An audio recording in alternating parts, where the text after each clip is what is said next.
नमस्कार दोस्तों, स्वागत है आपका आशीर्वाद क्लासेस में। और आज हम एक ऐसे सफर पर निकलने वाले हैं जो समय की गहराइयों में उतरता है। भारत के इतिहास का सफर।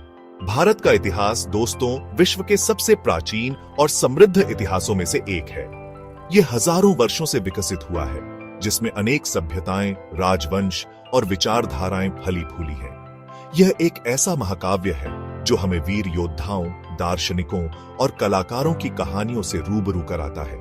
तो तैयार हो जाइए दोस्तों, क्योंकि आज हम इस अद्भुत सफर पर निकलेंगे और भारत के इतिहास के कुछ महत्वपूर्ण पड़ावों का दर्शन करेंगे, सिंधु घाटी सभ्यता से लेकर आधुनिक युग तक। दोस्तों, हमारी यात्रा शुरू होती है लगभग 3300 ईसा पूर्व से सिंधु घाटी सभ्यता से।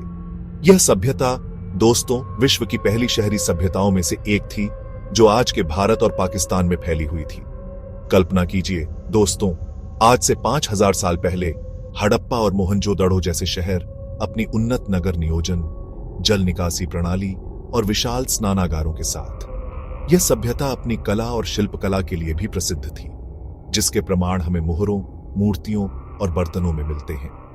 सिंधु घाटी सभ्यता का व्यापारिक नेटवर्क भी बहुत विशाल था, जो मेसोपोटामिया और अन्य सभ्यताओं तक फैला हुआ था। यह एक उन्नत और समृद्ध सभ्यता थी, जिसका रहस्य आज भी इतिहासकारों को चुनौती देता है। समय का पहिया घूमता है और हम पहुंचते हैं वैदिक काल में, लगभग 1500 ईसा पूर्व। यह वह समय था जब आर्यों का आगमन हुआ और वेदों की रचना हुई। वेद दोस्तों प्राचीन भारतीय ज्ञान का भंडार है, जिनमें धर्म, दर्शन और जीवन जीने की कला के बारे में बताया गया है। वैदिक काल में हिंदू धर्म का विकास हुआ और वर्ण व्यवस्था का उदय हुआ। यह काल यज्ञों, कर्मकांडों और गुरु शिष्य परंपरा के लिए जाना जाता है। ऋषि मुनि अपनी तपस्या और ज्ञान से समाज का मार्गदर्शन करते थे। यह वह समय था जब रामायण और महाभारत जैसे महान ग्रंथों की रचना हुई, जिनकी कहानियां आज भी हमें प्रेरणा देती हैं। वैदिक काल दोस्तों भारतीय संस्कृति की नींव रखने वाला एक महत्वपूर्ण युग था।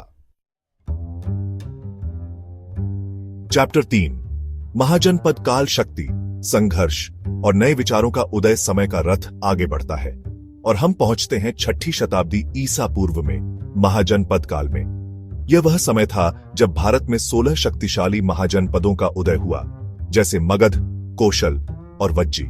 यह एक ऐसा युग था जब राज्यों के बीच शक्ति संघर्ष आम बात थी, लेकिन साथ ही यह नए विचारों और दर्शनों के विकास का भी समय था। इसी काल में गौतम बुद्ध ने बौद्ध धर्म की स्थापना की, जो अहिंसा और करुणा का संदेश देता है। महावीर स्वामी ने जैन धर्म का प्रचार किया, जो अहिंसा और तपस्या पर बल देता है।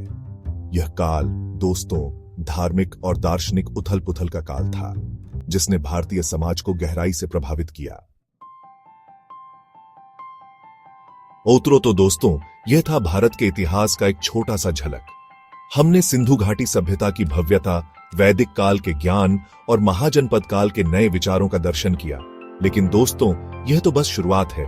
भारत का इतिहास बहुत विशाल है और हर युग की अपनी कहानी है। यह इतिहास हमें गौरव और प्रेरणा देता है। यह हमें बताता है कि हमारी सभ्यता कितनी पुरानी और समृद्ध है। तो आइए हम सब मिलकर इस अमूल्य विरासत को संजोकर रखें और आने वाली पीढ़ियों को इससे प्रेरित करते रहें।